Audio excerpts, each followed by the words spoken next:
Buenos días, buenos días ahí en Perú, buenas tardes ya en España. Hablo desde Santiago de Compostela. Hoy toca hablar sobre historia, colonia y modernidad, España, América Latina. Bien, perdidas sus últimas colonias en América, en 1892 España proclama el Día de la Hispanidad para celebrar, decían, la llegada a América de Cristóbal Colón el 12 de octubre de 1492, que en realidad fue el principio de la conquista de América y su colonización posterior, como todos sabemos. Esto había sido una propuesta anterior de historiadores americanistas españoles, ¿no? Bueno, esta idea del 12 de octubre como Día de la Hispanidad fue ensalzada por el franquismo. Se nos educó en eso a los niños españoles y se renombró como Día de la Raza, naturalmente de la raza española, con ese toque de racismo que tenía el régimen franquista, ¿no?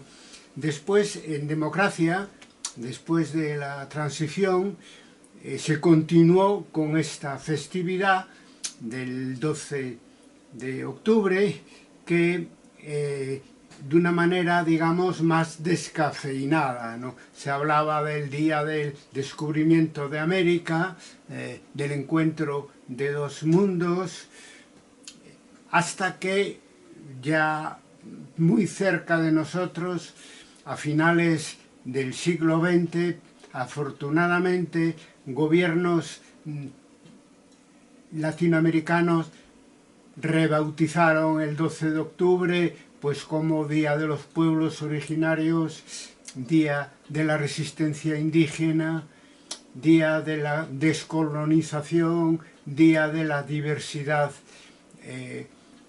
cultural. Y empezó a hablarse en América Latina, en bastantes ámbitos, de que no había nada que celebrar el 12 de octubre. Por lo tanto, dos versiones contradictorias sobre esta fecha, yo diría que casi antagónicas, contradicción que se está agudizando y afecta al campo de la historiografía recientemente por el auge de la extrema derecha en el mundo de hoy, en el mundo occidental, y su enorme influencia en el ámbito de las ideas y el ámbito de los gobiernos. Recordar que ahora mismo vosotros pues tenéis a Milei en Argentina, antes estuvo de aprendiz de dictador Bolsonaro en Brasil, y antes y después, en los dos casos, las dos versiones que conocemos del ultra Donald Trump en los Estados Unidos de América, ¿no? Por lo tanto, no debe extrañarnos que cada vez más aquí y ahí haya historiadores, la mayor parte de ellos son no historiadores, más bien escritores, que intentan blanquear, incluso negar lo que fue la conquista y la colonización de América por parte del Imperio Español. Conquista y colonización y sus efectos nocivos para las culturas prehispánicas que están sobradamente probados en la investigación académica, pero lo que ahora manda en la política, en los medios, en internet, como todos sabemos, pues es las falsas noticias, el news fake, ¿no? Y entonces, ¿qué pasa? Por ejemplo, el mes pasado, el ministro español de Asuntos Exteriores, Álvarez, reconoció, tenía que haberse hecho antes, la injusticia que supuso la colonización de América y los daños causados. Y el principal líder del partido de la oposición, Núñez Feijóo, llegó a decir que nosotros, dicen este derechista, estamos orgullosos de nuestra historia. No podemos estar orgullosos, como se dice, de la colonización, ni tampoco de la Inquisición, ni tampoco del franquismo, de muchas cosas en nuestro país no podemos estar de acuerdo hoy en día si queremos construir un mundo en paz y un mundo más justo. Este problema lo tienen todas las naciones, pero las derechas actuales, muy influidas por la extrema derecha, pues ya piensan que hay que revisitar la historia escrita hasta este momento, y donde antes había dictadura, pues decir que aquello fue el paraíso terrenal y que no se cometieron excesos ningunos como de lo que estamos hablando, que es la llegada e instalación de los españoles en América Latina y de otros europeos en otros lugares de América, ¿no? Por lo tanto, aquí ahora tenemos esta novedad de que esta posición ultra está siendo defendida por gobiernos importantes en el mundo occidental. Y los historiadores tenemos ante eso un compromiso, que es el compromiso con la verdad histórica. ¿Qué ha pasado en la última década? Bueno, que antes teníamos la globalización económica, y ahora hemos transitado hacia un proceso de desglobalización que es causa y efecto de estos nacionalismos extremos que estamos viviendo, de gran Estado, imperios regionales o guerras de ocupación. Y todo eso, que es lo que nos interesa aquí, que alienta un revisionismo neocolonial de carácter historiográfico, contra el que tenemos que combatir si queremos que la historia siga manteniendo su independencia de los estados y de las historias oficiales, que ahora están transitando en este sentido ultra, las historias que están ensalzando a los imperios históricos, ¿no? El giro ultraconservador que estamos sufriendo está produciendo otro efecto, y es que el posmodernismo, que tuvo cierta influencia en Estados Unidos y en lugares de América Latina, no tanto en Europa, pues ahora se demuestra más claro que nunca que no supone una alternativa para el mundo de hoy, polarizado de esta manera entre democracia y dictadura, justicia e injusticia. Y esto tiene que ver en parte con el poscolonialismo que tiene cierta influencia desde la filosofía en América Latina, ¿no?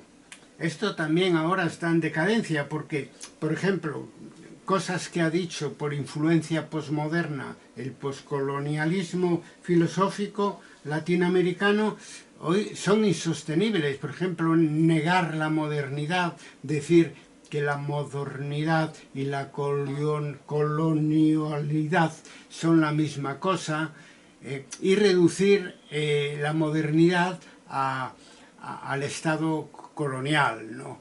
Lo cual es, pues eso, desconocer lo que ha sido de la historia y además practicar una historia que nosotros rechazamos. La historia no se puede reducir a lo político institucional.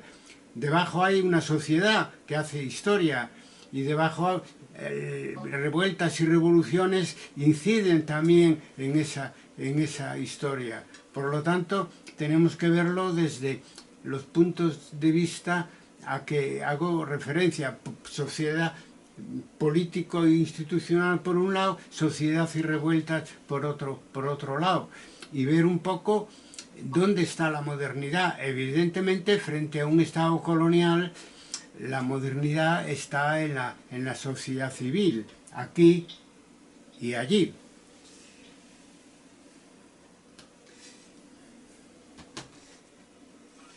Estamos, sin embargo, más de acuerdo, porque ya se hacía antes, pero no sobra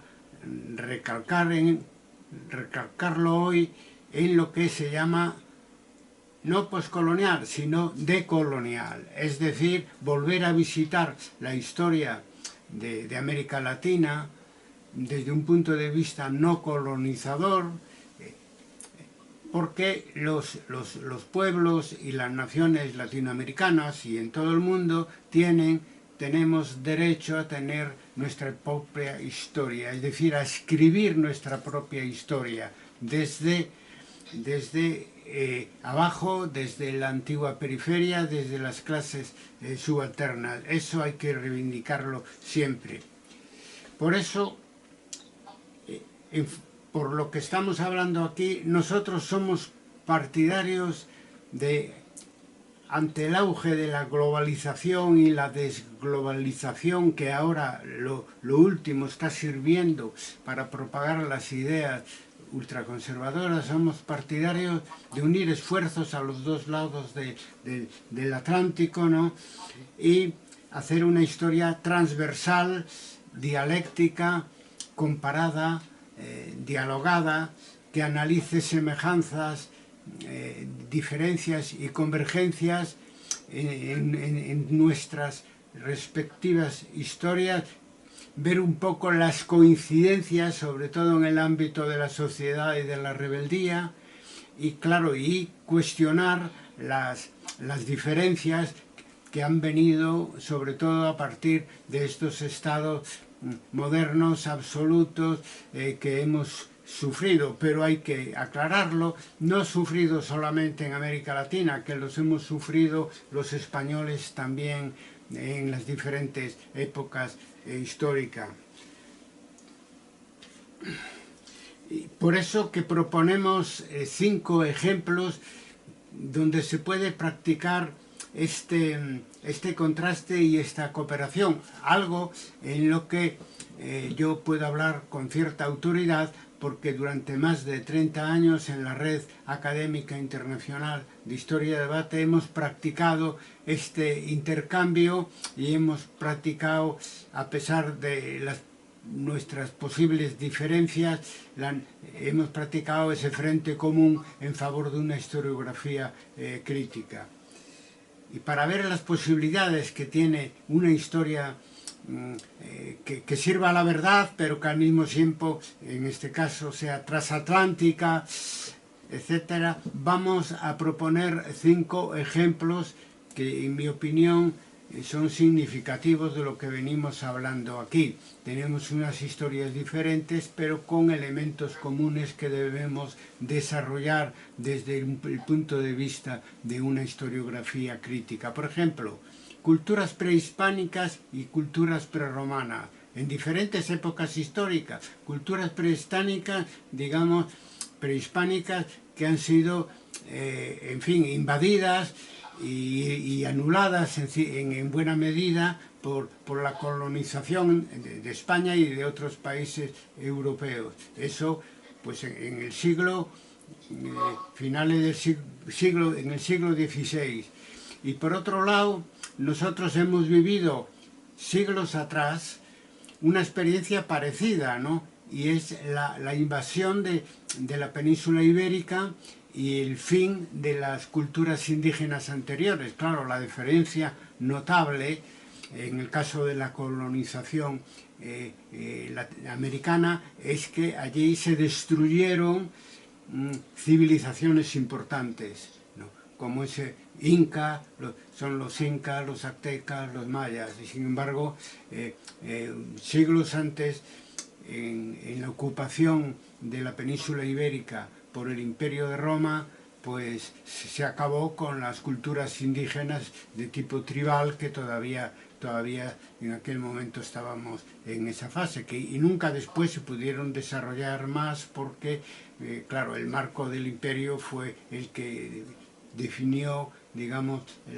el futuro de lo que luego se llamaría España, ¿no? Otro paralelismo, ya en el siglo XVI, podemos confirmar entre las resistencias indígenas al Imperio Español, por un lado, y las comunidades de Castilla, por el otro. Las comunidades de Castilla, paralelamente a la colonización de América, pues fue una rebelión principalmente de las ciudades, de gran parte de Castilla, que tenía el mismo enemigo, el mismo adversario, digamos, que las resistencias indígenas americanas, que era Carlos I de España y V de Alemania, es decir, el Estado imperial. Otro paralelismo en los siglos XVI, XVII, XVIII, es decir, en la época de la colonia había colonizadores españoles en vuestro continente, enviados por este Estado imperial contra el que nuestros antecesores luchaban también aquí en España, y por otro lado también había españoles humanistas. Es decir, que para hacer una historia dialéctica hay que decirlo también. El ejemplo más notorio es Bartolomé de las Casas, el que luego fue obispo de Chiapas. Y entonces, ¿qué conclusión sacamos? Pues y volvemos a la crítica que hacíamos al postcolonialismo. Pues la conclusión que sacamos es que no hay una sola modernidad, porque las sociedades están divididas en clase, en diferencias entre gobernantes y gobernados, etc. No, hay dos tipos de modernidad. Hay la modernidad que está vinculada a la defensa de los derechos humanos desde Bartolomé de las Casas, en este caso de los derechos humanos indígenas, y otra modernidad que no merece ese nombre, falsa, que está vinculada a la violencia, a la imposición, a la explotación por parte del Estado imperial español sobre las poblaciones indígenas, en este caso americanas. También podemos ya en el siglo XIX hablar del paralelismo entre los latinoamericanos independentistas luchando contra el imperio español, y los liberales españoles que también luchaban contra el mismo Estado para acabar con los residuos de feudalismo que existían en ese momento en España, ¿no? Por lo tanto, son dos tipos de rebeldía que tienen un adversario común, que es el Estado absoluto en España, en su forma imperial, pero también en su forma oligárquica en nuestro país, ¿no?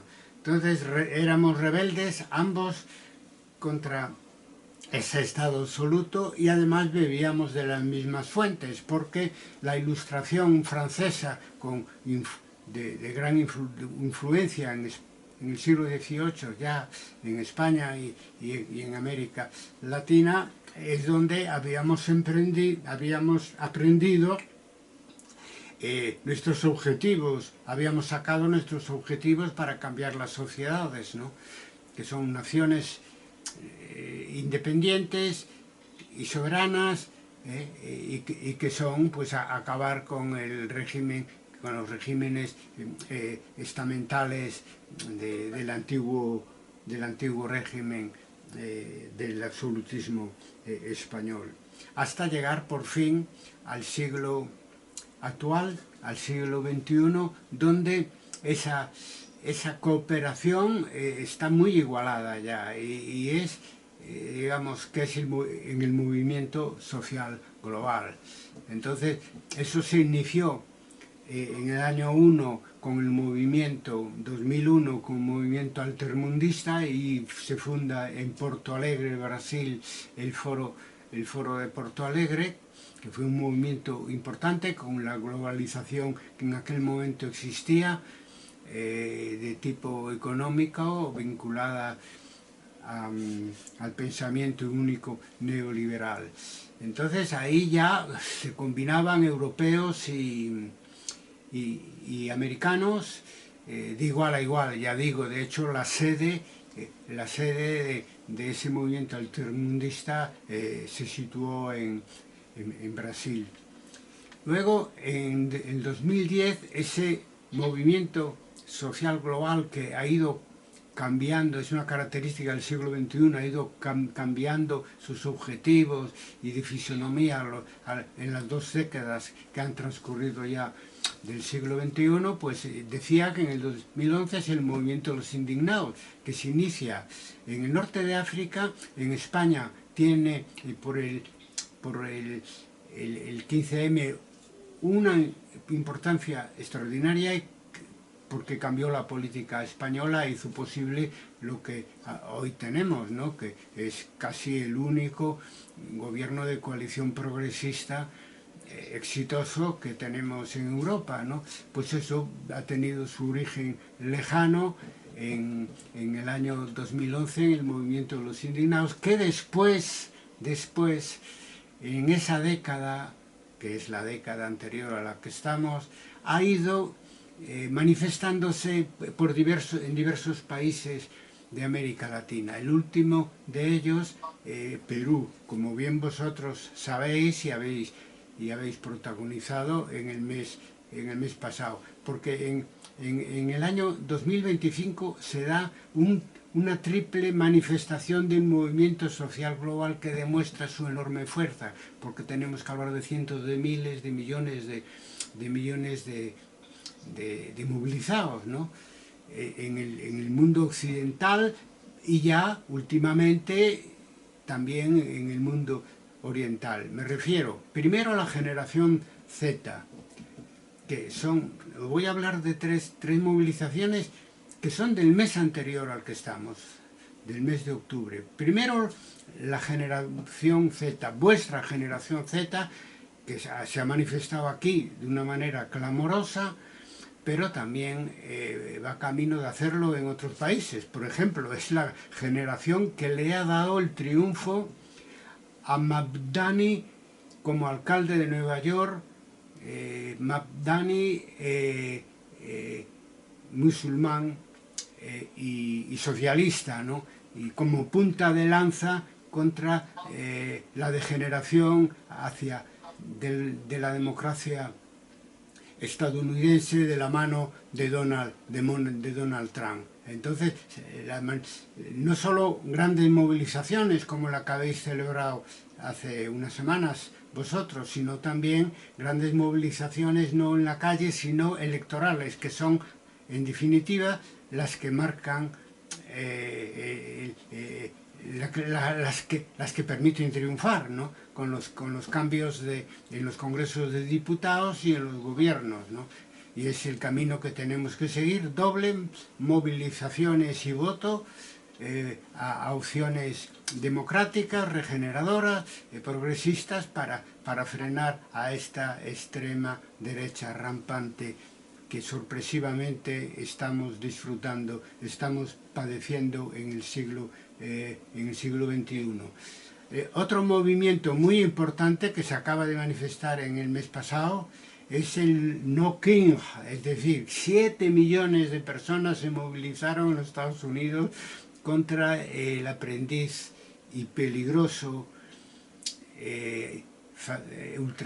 ultraconservador Donald Trump en Estados Unidos. Eso va a traer mucha cola. Bueno, ya la trae porque en las últimas elecciones las perdieron el partido de Donald Trump y las ganaron los demócratas, en este caso, además, en Nueva York, un joven de la generación anterior a la vuestra, un millennial, Mamdani, que además se proclama socialista, que en nuestro país, en España y en Europa en general es algo normal, etcétera, pero que en Estados Unidos pues es un factor de subversión. Por eso es tan importante el éxito que acabamos de vivir de Mamdani en las elecciones para la alcaldía de Nueva York. Y claro, por lo tanto, generación Z,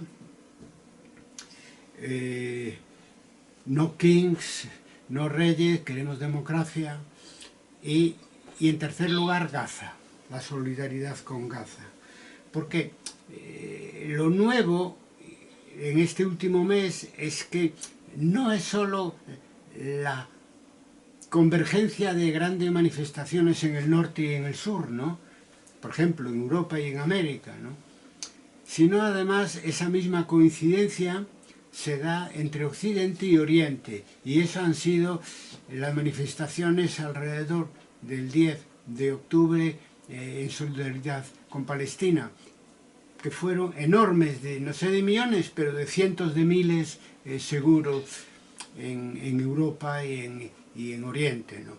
Entonces, y que además consiguieron un alto el fuego, porque fueron esas movilizaciones enormes las que hicieron inviable la locura genocida de Netanyahu en el Estado, en el Estado de Israel. Bueno, pues eso es lo que se lo quiso atribuir Donald Trump, más bien para hacer después, si hubiera una paz, que esperemos, en esa zona del mundo, para hacer negocios inmobiliarios. De hecho, sus negociadores eran gente cercana a él que se dedicaban a eso, y además dentro de la locura de que exhibe muchas veces el presidente Trump, pues que quería que eso ayudara su papel para parar la guerra de Israel-Gaza, que no es guerra, es simplemente una invasión mortífera, de masacre continua sobre el pueblo palestino. Él quería que le dieran el Nobel de la Paz. Imaginaros, el mundo no ha cambiado tanto como para que el sentido común siga imperando, porque a un belicista como él, de extrema derecha, es que no es merecedor de todos, menos del Nobel de la Paz. Por lo tanto, grandes victorias y grandes movilizaciones, y lo que vendrá después en la medida de que la extrema derecha siga avanzando en el mundo. Ningún país está libre de peligro, y lo que está en peligro es obviamente la democracia en todo el mundo, por el avance de los sucesores de Hitler y Mussolini ahora en el siglo XXI.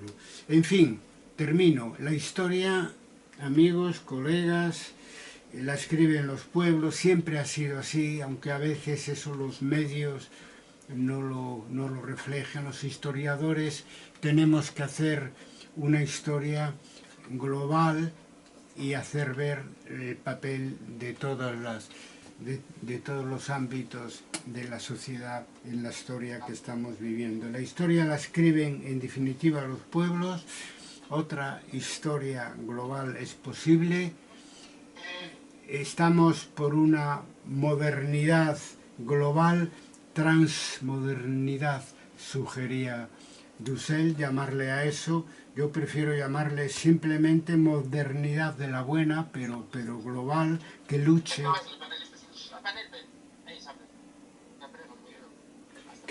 contra el auge de la extrema derecha en el mundo, las nuevas guerras y los nuevos imperios tipo ruso o israelí de ultraderecha en el mundo, que luche por una democracia que se defienda con autenticidad, es decir, una democracia verdadera, sin corrupción y con la menos desigualdad posible. Un mundo que dé lugar, porque lo necesita, a una gobernanza mundial más efectiva. La ONU hoy prácticamente no existe, y los demás organismos internacionales, que dé lugar a una gobernanza mundial efectiva, democrática e igualitaria. Tener esperanza, viva Perú y la generación Z.